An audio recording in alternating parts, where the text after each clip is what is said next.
Smartphone पाई आत्महत्या युवपीढ़ी smartphone laptop tab बिना पागल होइजिबे किंतु मॉडर्न स्टफ पलटि अत्याधुनिक यंत्रांश जीवन नहीं जाए।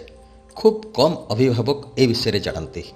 स्मार्टफोन लैपटॉप किंबा टैब स्क्रीन को अधिक समय चाहिए अथवा ब्राउज कले स्वास्थ्य पाई निश्चय हानिकारक।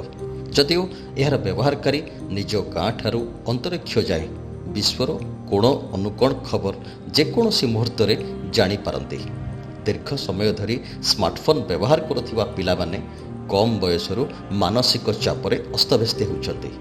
एही गैजेट्स स्वास्थ्यर अवनति घटाउछि। पिलामानक मनस्तत्व आचार व्यवहार एवं भावना को प्रभावित करुछि।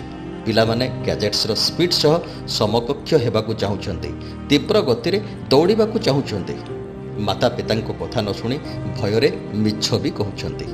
अबांतर भावना रे हजि जाई मूल्यवान समय नष्ट करुछन्ति। एहार कुपरिमाण शेषे तांकु निज रास्ता बदलाइबाकु चेतावनी दिए। निज इंट्यूशन अनुसार केही बदली जाती आउ केही संग दोषरु विपथगामी हुअन्ति। नैराश्यजनक परिस्थितिर विकल्प काले आत्महत्या बोली दिने स्थिर करि नियंती। कस्मोपोलिटान सहरर युवक युवती बेले बेले एभली उद्भट पदक्षेप नेउछन्ति।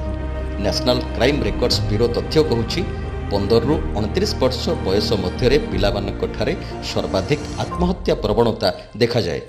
भारत में पुरुषों आत्महत्या परिसंख्यान हार नारी मानक अपेक्षा प्राय 4 गुण अधिक। किंतु युवपीढ़ी उपरे होइथिबा सर्वे रिपोर्ट कहूछि ए क्षेत्र में आगरे अछंती नाबालिका और युवती। जो पिलामाने अधिक समय स्मार्टफोन व्यवहार करुछंती सेमानक प्रति सतर्क दृष्टि देवा अभिभावक मानकर दायित्व। Bureau report super times.